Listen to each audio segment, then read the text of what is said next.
front intake is a very versatile tool, especially in an urban setting or a suburban setting where you're trying to spot that hydrant without having to block the street. And also with a swivel on the front, it also reduces the chances of kinks. Enchanted Sky Media.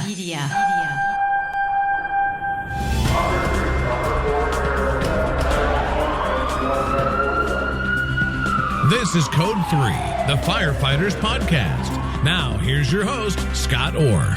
That's right, and I will not let Parkinson stop me. Thank you for joining me again here on Code 3. This is the show for and about firefighters. We're informing and entertaining members of the fire service, just like you, from coast to coast. On this episode, we're going to have some fun. What if you had unlimited money to design and build the ultimate fire engine for your department? Yours would undoubtedly look different than anyone else's. You know, you don't have to be an engineer to be a gearhead when it comes to fire engines.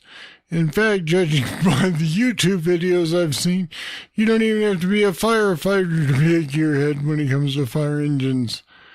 But it helps to have some background on the topic if you want to talk about what makes the ultimate rig, and that's why my guest today is Ricky Riley.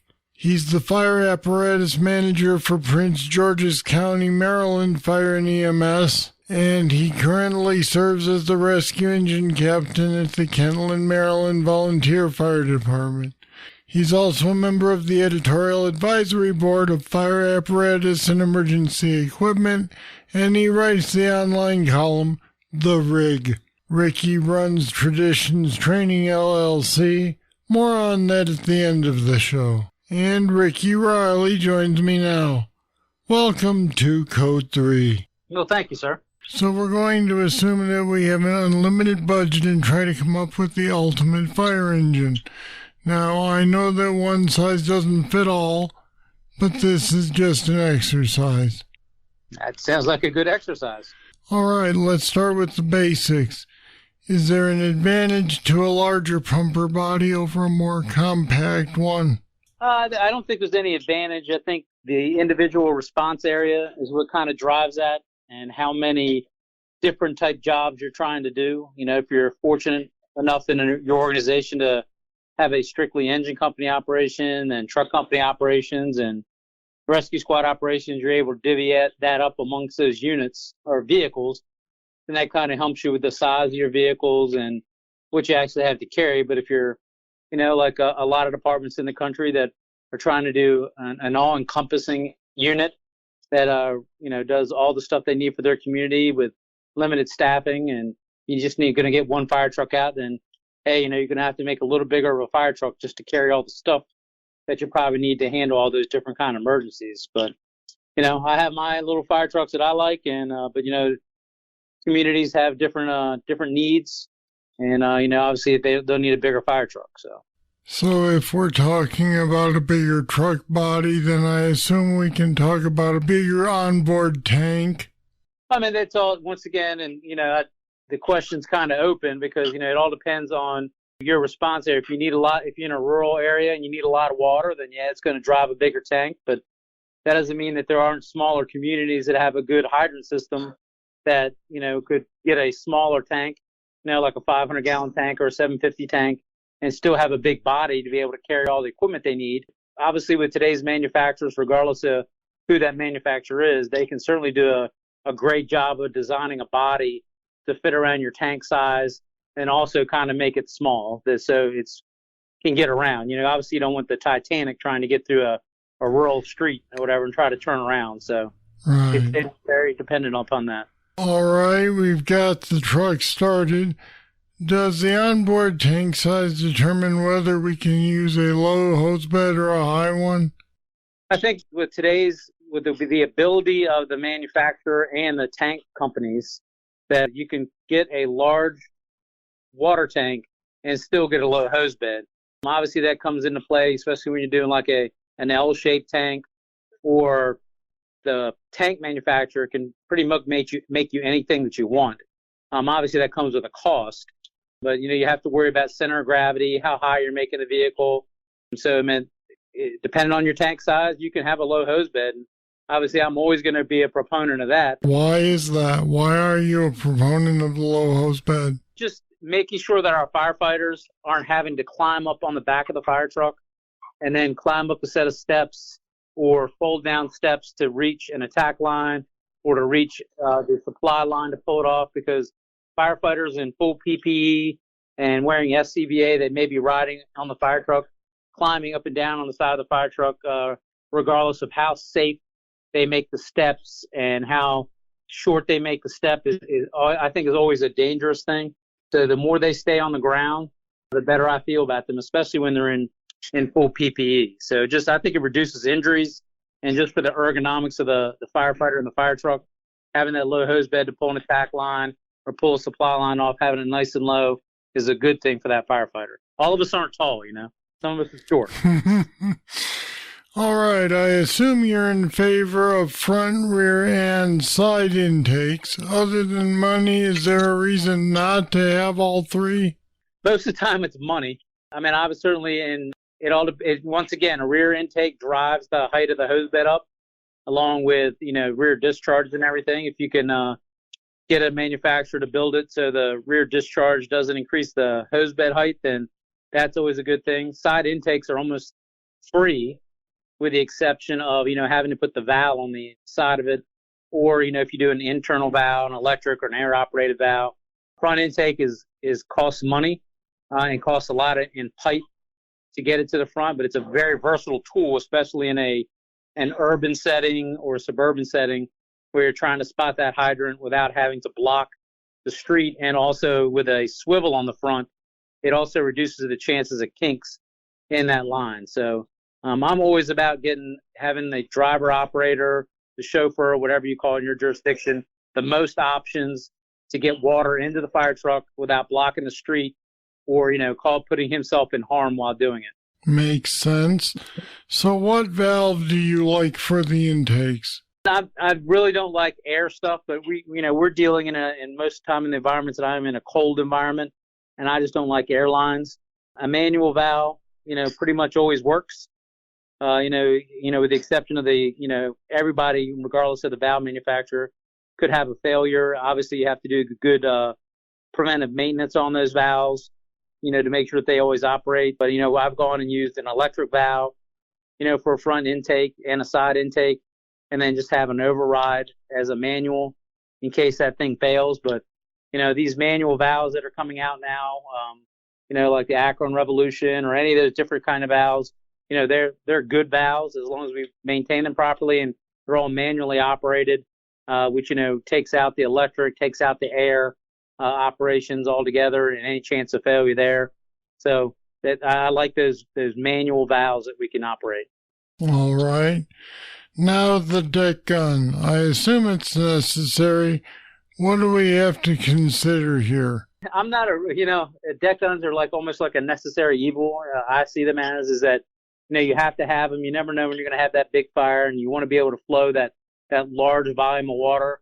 I am in recent years very opposed to taking it off the top of the vehicle and try to using it as a ground monitor, just because of the difficulty of getting it off and then handing it down and people climbing down off the side of the truck with it. There's enough manufacturers out there now that create these portable deck gun monitors, like the little Blitzfires or Stingers or something like that can flow in excess of 500 GPM, and they're more maneuverable once you get them off out of the vehicle. So deck guns are necessary evil, and I think that they have a place. I just don't know if taking them off the fire truck and putting them on the ground or something that I really like anymore. I think these little portable deck gun monitors are the bee's knees. I think they're really the ticket. You just 1 3-inch line, get over 500 GPM or 600 GPM and have a lot more maneuverability than a portable deck gun. If you have one of these portable monitors, do you need a deck gun also, or does that make it unnecessary? You never know when you're going to need that big volume. If you run that big fire, or you need that more than 500 GPM, and get that 2-inch tip flowing, you have a good water supply, and so I'd always keep one on there. It's just another weapon in our arsenal to fight fires. So I think it's a good thing to have one on there. I just don't know if I'd go the whole route, like I said, with making it removable and having a large base that I have to keep somewhere. And then, of course, that requires training and practice. So. Right, and nobody's probably ever going to get time to practice doing that. Not unless it's a beautiful day. Yep. I'll be back with more right after this. On any given day, you are tasked to be your best and power through the worst of times, all at a moment's notice. We know the sacrifices you make each and every day. Your success relies on superior equipment and the best training available. That's why Federal Resources is here to support you, the everyday hero. We are here so you can excel. Discover your success at federalresources.com.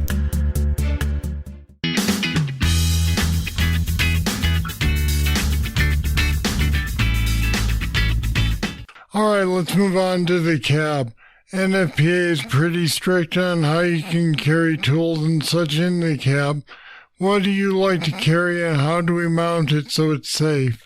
I do like to carry stuff in the cab just because, the way that, my particular jurisdiction and jurisdictions I've been involved with carry their equipment so the firefighter gets out and is able to just reach in and grab the equipment. We use a lot of the Performance Advantage Corporation, the PAC brackets. They have a certification from NFPA to meet the NFPA standard to have that stuff inside the cab. Anything that's inside the cab has to be in a bracket that can withstand the rollover requirements in NFPA. And then also, even if you don't have that, it has something like you're trying to store a hydroram or a bag, it has to have a closure. It has to have a strap on it. So, gosh forbid if we ever have an accident, that this stuff doesn't go flying through the cab and hit our firefighters inside the cab. So as much as I like that stuff, I want to make sure that I'm meeting the intent of NFPA 1901 and making sure that I'm doing things correctly for the safety of our firefighters. So makes sense to keep the gear locked up or locked down. Absolutely. All right, finally, you had an article a while back on the little things that matter. Can you go over some of those? Yeah, I think, most fire departments now just don't order a stock fire truck. I mean, there are still departments that do that, financially for financial reasons. But, most people are ordering custom fire trucks. And as you go through the life of a fire truck, you find things, you find little things that you want to add onto it that would have made either the operation better, the maintenance better, or just getting in and out of the rig better.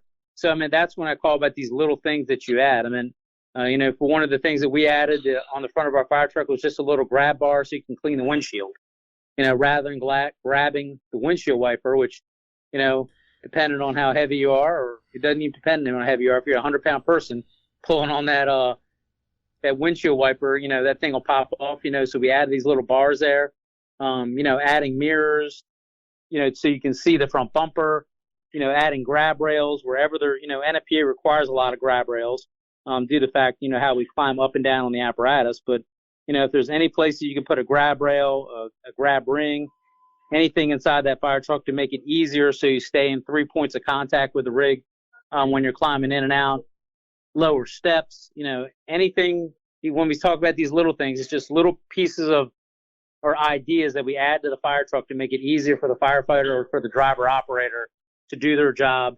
And of course, I try to make everything driven towards operational, as an operational need, and to make us being able to put the fires out quicker and get the equipment off quicker. So I constantly scour the internet and talk to people. And whenever I go to a manufacturer, I'm looking at what people are doing. I'm on the East Coast of the country. So when I go to the West Coast, I make my stop at the firehouse and take a look and see what they're doing. And maybe they got something that I've never heard of or never thought about. And then I'll take that back and try to implement it into my next piece of apparatus. So never trying to stand still, never let my ego get the best of me, thinking I have always the best ideas, because there's always a smarter firefighter out there or a smarter fleet manager out there that has got a better idea to make the fire truck better for the firefighters, the men and women that ride these fire trucks each and every day. So always be looking for those little things to make the rig better. And there we go. We've got ourselves the perfect engine. Ricky Riley, thanks for being on Code 3 today. Yes, sir. Thank you. And we've put some more information on fire engine design and Traditions Training LLC on our website at code3podcast.com/rigs. Check it out. Here comes your pumper-related trivia question. What is the approximate friction loss of 100 feet of 5-inch hose at 1,000 gallons per minute? While you figure that out, I'll have the answer right after this. If you like Code 3, you'll love the Code 3 Bull Session. It's more discussion with our guests on any topic. Sometimes it's serious. Anywhere from 14 to 18,000 volts of electricity shot into my right hand and exited my right leg and right arm. Spent about 4.5 months in a burn unit. Sometimes it's not so serious. And once again, I refer to the late Chief Brunacini. I can remember when his book first came out, Fireground Command, there were people that were ready to hang him in effigy. And nowadays, we refer to him as St. Bruno. But it's only available to patrons of Code 3. Find out what you've been missing. Go to code3podcast.com/support. Pledge just $10 a month to support Code 3, and you'll get immediate access to all the Bull Sessions in our library and future interviews as we post them. Become a patron today. Here's the trivia answer. The approximate friction loss of 100 feet of 5-inch hose at 1,000 gallons per minute is 7 psi. You probably needed a calculator to figure that out, or your smartphone. Gosh, I'm old. Alright, that's it. That's all for this edition of Code 3. Thank you for listening. I'll be back next time with more, and I hope you'll join me. I'm Scott Orr, and until then, I'll see you later. Code 3 is a production of Enchanted Sky Media. To get in contact with us, visit code3podcast.com. And if you haven't subscribed yet, you should. Don't miss an episode. Find us at the Apple iTunes Store, Google Play, or wherever you get your podcasts.